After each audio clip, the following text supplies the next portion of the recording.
Morning friends, मी वर्षा, मी Shaunak and welcome to our channel. So आज आहे 8 मार्च. आज दोन गोष्टी आहेत, एक इंटरनॅशनल वुमेन्स डे आणि महाशिवरात्री.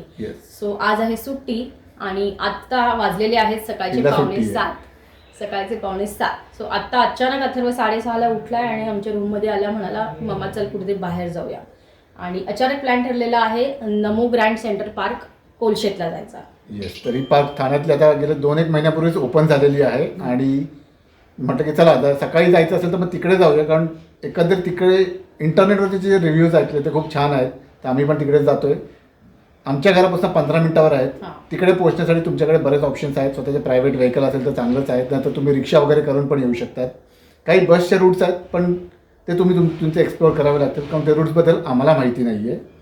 आणि चला आता निघूया आपण. 10-15 मिनिटात आपण त्या जागेवर पोहोचूच. होप सो सकाळची गर्दी नसावी. 6 वाजता ही पार्क ओपन होते. चलो.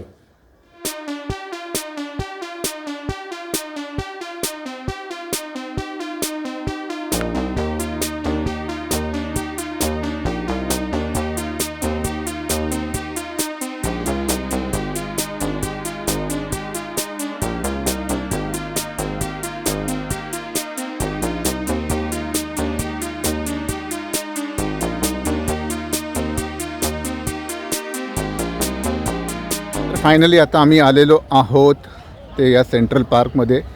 ठाण्याचा पार्क आहे बघा ना, सगळीकडे हिरवळ आहे.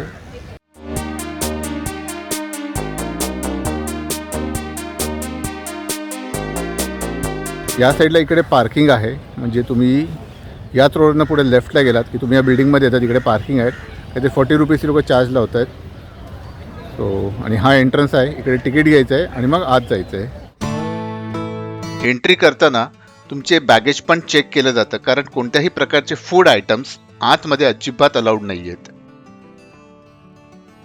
तर हे आहे ठाण्यातील फेमस नमो ग्रँड सेंट्रल पार्क, जे कोलशेतमध्ये आहे. इकडे आतमध्ये आल्यानंतर प्रत्येक ठिकाणी त्यांनी असे साईन बोर्ड लावलेले आहेत, जिथे तुम्हाला साधारणपणे हे पार्क कसं आहे ते कळतं. कलर कोडिंग्सनी प्रत्येक झोन वेगळे केलेले आहेत. तर ही सगळी माहिती तुम्हाला इथे आत आल्यावर मिळते.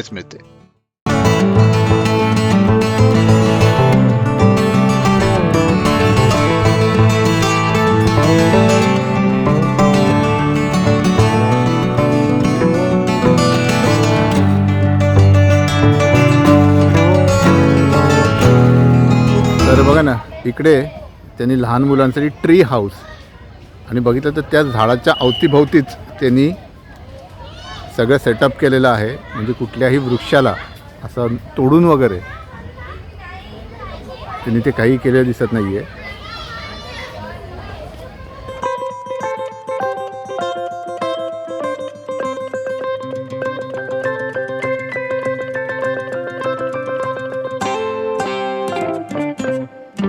थोडा वेळ ट्री हाऊसच्या इकडे टाइमपास झाल्यानंतर आता वेळ झाली होती ती पुन्हा एकदा ही सगळी पार्क एक्सप्लोअर करायची.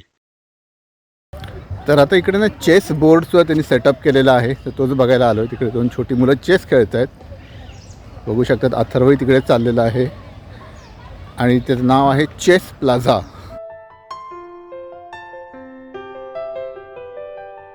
या ठिकाणी मी एक पाहिलं की साधारणपणे 10 ते 15 वयोगटातली जी मुलं आहेत ना, ती इथे येऊन चेस खेळताना दिसतात. अथर्व आणि वर्षांनी पण इथे चेसचा आनंद घेतला. आणि मित्रांनो, सगळ्यात महत्त्वाची गोष्ट म्हणजे या चेस बोर्डवर जे पीसेस आहेत ना, ते एकदम हलके आहेत. त्यामुळे ही लहान लहान मुलं आरामात उचलून ते एका स्क्वेअरमधून दुसऱ्या स्क्वेअरमध्ये व्यवस्थित ठेवू शकतात.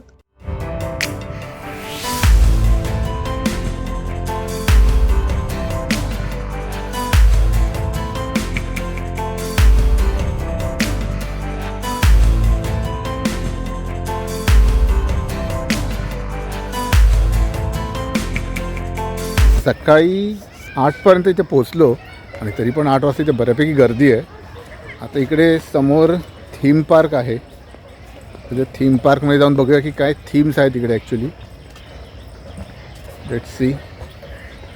बघा ना, सगळीकडे हिरवळच आहे आणि सगळे वॉक पण घेत आहेत, फोटोज पण काढत आहेत. सगळं काय चालू आहे. तिथे बऱ्यापैकी मोठा ग्रुप आहे, सगळे ॲक्टिव्हिटीज करत आहेत.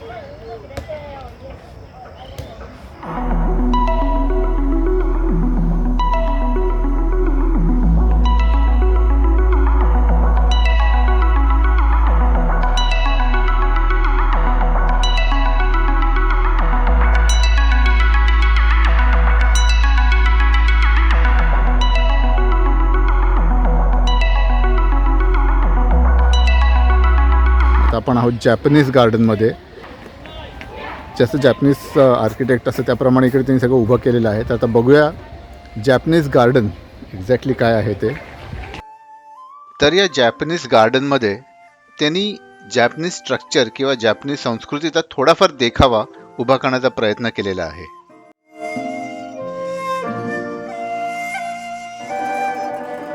हे घर बघितल्यावर तुम्हाला तकिशी कॅसलमधले काही ॲक्टिव्हिटीज लक्षात येत असतील. वज्रासनात बसायला सांगतात आणि मग तो पूर्ण युनिट हलवतात ते, आणि जो एंडला राहतो तो जिंकतो. असंच काहीतरी त्यांचं घर आहे जॅपनीज. तर जॅपनीज गार्डनच्या बाजूलाच आहे चायनीज गार्डन एरिया.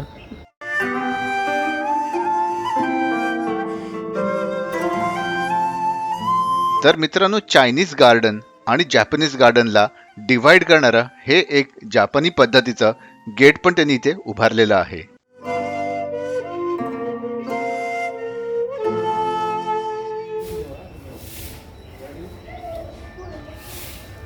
तर हे आहे चायनीज हट.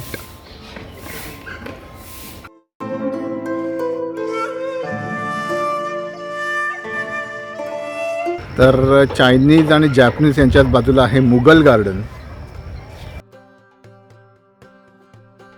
तर या ठिकाणी आल्यानंतर तुम्हाला साधारणपणे कळतं की मुघल्स जे होते त्यांचा वे ऑफ प्रेझेंटेशन कसं होतं, त्यांच्या पॅलेसच्या बाहेरचा एरिया कसा होता. तर थोडाफार हा देखावा पण त्यांनी इथे उभारलेला आहे.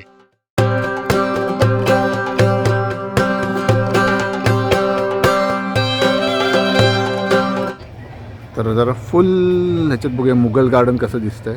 दिस somehow the Mughal garden looks like. संध्याकाळच्या वेळेला ना या भागात समोर इकडे फाउंटन्स वगैरे सुरू असणार. बघू एकदा परत संध्याकाळी पण येऊन कॅप्चर करू, किंवा नाहीतर आम्ही नुसतं भटकंती करायला येऊ. समोर दिसत आहेत, मागे ते सगळ्या टॉवर्स आहेत, आजूबाजूला असलेल्या कन्स्ट्रक्शन्स. हे मुघल गार्डन आहे. तर आता एकंदरीत जर आपण बघितलं तर समोरच्या साईडला आहे जॅपनीज गार्डन. हे जे समोर पांढरी भिंत आहे तर त्याच्या बॅक साईडला आहे चायनीज गार्डन, आणि इकडे आहोत आपण मुघल गार्डनला. आता समोर दिसतो तो आहे मोरक्कन गार्डन. बेसिकली मोरक्कन स्ट्रक्चरप्रमाणे त्यांनी हे उभं केलेलं आहे. आतमध्ये तसं काही हे नाही, प्लेन भिंतीच आहेत. आणि खास आकर्षण म्हणजे हे जे खिडक्या आहेत आणि त्याच्यावर जे नक्षीकाम त्यांनी केलेलं आहे ते टिपिकली एकदम मोरक्कन स्टाईल आहे. कलर कॉम्बिनेशन वगैरे अगदी तुम्हाला जर तुमच्यापैकी कधी कोणी मोरक्कोला गेला असेल किंवा साधारण तिकडची आयडिया असेल तर त्याप्रमाणे त्यांनी ते कलरिंग वगैरे केलेलं आहे. आणि आता आम्ही जात आहोत एक मस्त काहीतरी भन्नाट जागा दिसली आहे समोर. इकडनं वरती जायचं आहे आणि बरीच लोक तिकडे आहेत ऑलरेडी, फोटोज काढत आहेत. चला जाऊन बघूया तिथून व्ह्यू वरनं कसा दिसतोय ते.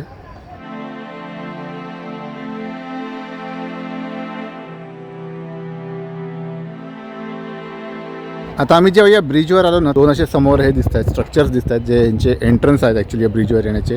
आणि असे स्लोप आहे त्याला. तर बरीच लोक याच्यावर चढायचा प्रयत्न करत आहेत. But I don't think so ते त्याच्यासाठी बनवलेलं आहे. It's just a structure. तर त्यामुळे उगाच काहीतरी स्टंट मारायला जाऊ नका. आणि सांग का, कारण ह्याचे बघा बाजूलाच हे असं सगळं आहे. You can get yourself badly hurt. तर हा असा सगळा लेक साईड व्ह्यू आहे कम्प्लीट.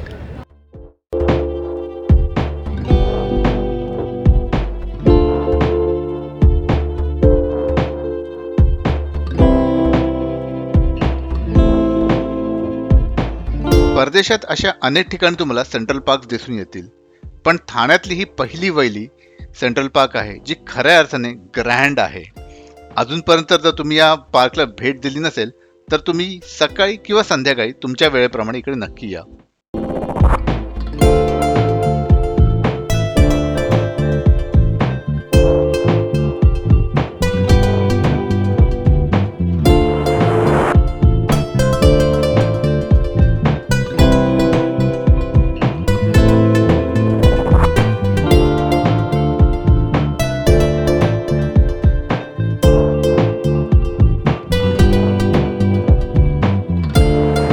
आता वेळ झाली होती तो सेंट्रल पार्कचा आणि लहान मुलांचा आवडता एरिया बघायची, ते म्हणजे प्ले एरिया.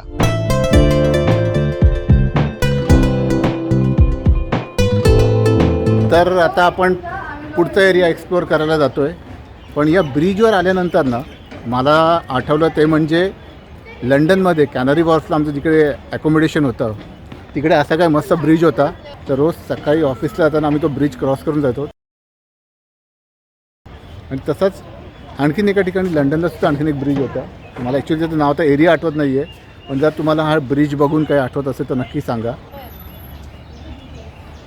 इकडे बरेचसे ठिकाणी अजून कामं सुरू आहेत, त्यामुळे काही काही ठिकाणी त्यांनी एरियाज रेस्ट्रिक्टेड ठेवलेले आहेत. आणि प्रत्येक ठिकाणी बघा इकडे तुम्हाला कळतं की तुम्ही एक्झॅक्टली कुठे आहात आता. So right now if you see you are here.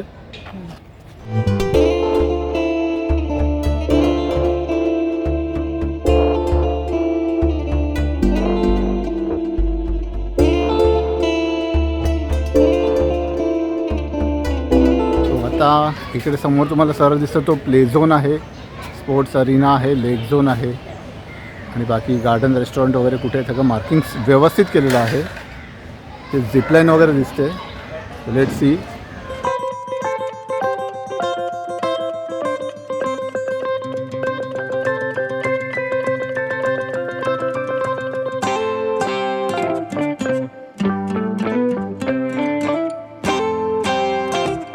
आता तुम्ही बघितलं अथर्वने झिपलाईन केली, but this is DIY, do it your self. तुमच्या मुलांना इकडे झिपलाईनला घेऊन यायचं असेल तर पॅरेंट्स किंवा एखादा एल्डर कंपल्सरी आहे आणि तुम्ही स्वतः स्विंग करतात त्या पोरांना, तर या इकडे झिपलाईन पण एन्जॉय करा. बरीच छोटी छोटी पोरं एन्जॉय करतात झिपलाईन मस्तपैकी आणि कोणीही घाबरत नाही आहे. आणि अशी ती स्लोप नाही आहे, ती बऱ्यापैकी पॅरलल जाते अशी स्ट्रेट. तर आता चला झिपलाईन झाली करून, आता काहीतरी दुसरी ॲक्टिव्हिटी करायला जाऊया आपण.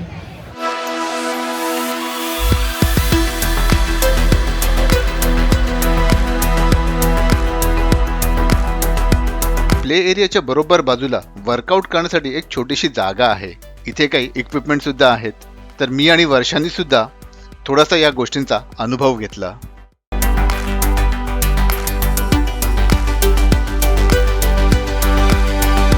इथे असे ना काही ॲक्टिव्हिटीज आहेत. आय गेस हा बर्मा ब्रिज ज्याला आपण म्हणतो, तर तो पण इकडे आहे. बट जरा केअरफुली करा, कारण parent supervision is must. Parents असतील तर तुम्ही त्यांना या सगळ्या इकडे घेऊन या. बघा हा सगळा अख्खा इथून तो कंप्लीट तिथपर्यंत एवढा मोठा स्ट्रेच आहे. तर या प्ले एरियामध्ये लहान मुलांना कोणत्याही प्रकारची दुखापत होऊ नये याची व्यवस्थित काळजी घेतलेली आहे. जर तुम्ही खालचं मॅटिंग बघितलं तर ते बऱ्यापैकी रबरचं आहे, त्यामुळे एखादा मुलगा खेळताना पडला तर त्याला अजिबात इजा होणार नाही. प्ले एरियामध्ये मला सगळ्यात जास्त जे पर्सनली आवडलं ते याचं डिझाईन आणि त्याचबरोबर जो कलर सिलेक्शन्स त्यांनी केलेला आहे, खूपच आय कॅचिंग आणि अट्रॅक्टिव्ह आहे.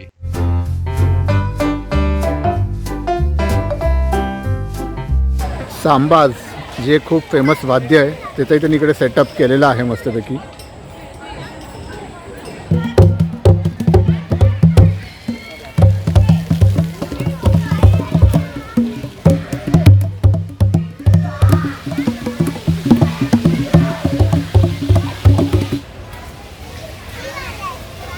टॉट लॉट म्हणजे छोट्या छोट्या टॉडलर्ससाठी असलेलं लॉट आहे.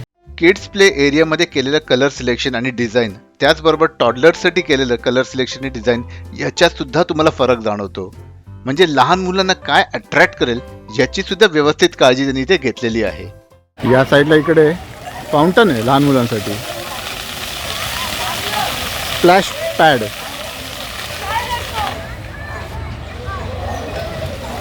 म्हणजे इकडे जर तुम्ही सकाळी येणार असाल तर टॉवेल वगैरे कॅरी करा, कारण हे मस्त आहे. साधारण 9च्या आसपास ओपन झालं आहे सगळं.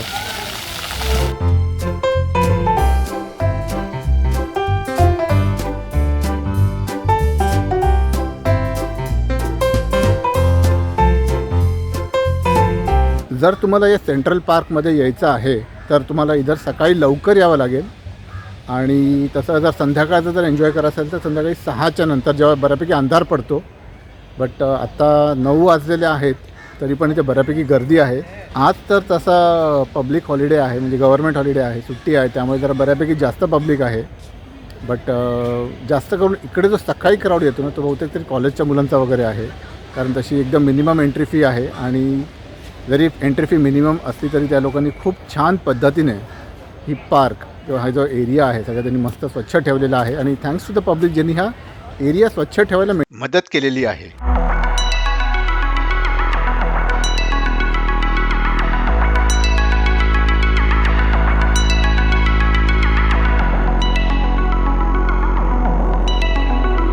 तुम्ही बघू शकता इकडे हाऊसकीपिंगचा स्टाफ कंटिन्युअस काम करतो आहे. मग अशी आम्ही त्या चायनीज गार्डनमध्ये होतो तिथेही त्यांचं काम सुरू होतं. इथे तुम्ही बघतात की झाडांना पाणी देत आहेत, त्यामुळे ही हिरवळ त्यांनी मेंटेन केलेली आहे. बघा ना, मस्त आहे.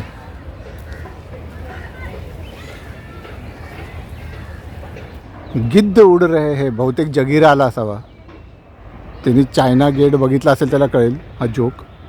बरेच आहे तिकडे, मगाशी काहीच नव्हतं तर हे अचानक एकदम वाढलं इकडे, जिथे काहीतरी खालती प्राणी वगैरे मेला असावा.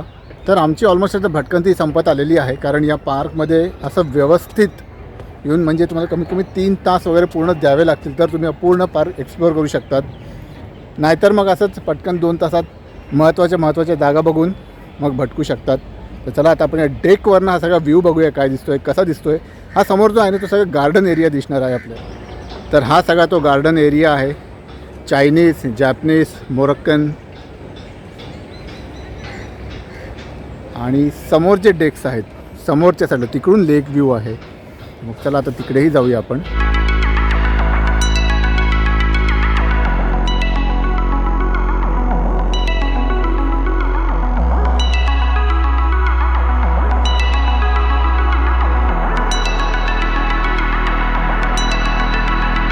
नमो ग्रँड सेंट्रल पार्क ही खऱ्या अर्थाने ग्रँड आहे. आणि मला जर विचारलं की पर्सनली इथे काय आवडलं तर हा व्ह्यू अप्रतिम, छान आणि खूपच सुंदर. खरं तर शब्दच नाहीये हे एक्सप्रेस करण्यासाठी, इतकं आवडलेलं आहे.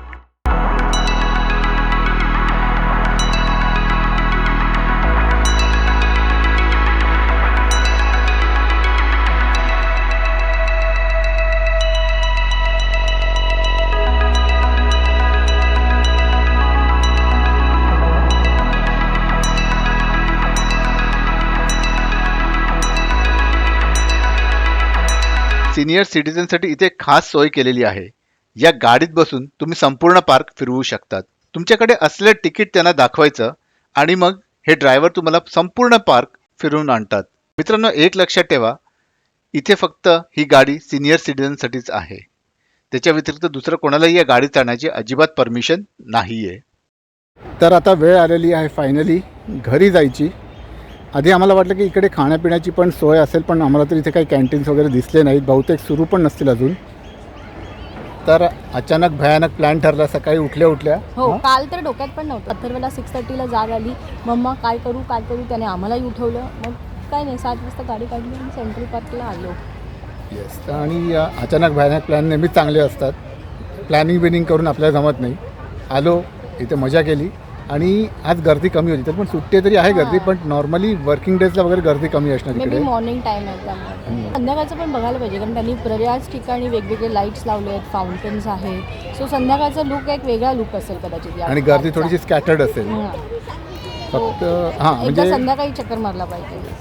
पार्किंगची फॅसिलिटी आहे इकडे. गेट नंबर 6च्या इकडेच आम्हाला पार्किंग मिळालं. त्या साईडला प्रॉपर आहे, तिकडे तुम्ही पार्क करू शकतात गाडी. आणि किती 30 की 40 रुपये चार्जेस घेतले. हा ब्लॉग इथेच थांबूया. भेटू लवकरच नवीन ब्लॉगमध्ये. Bye bye.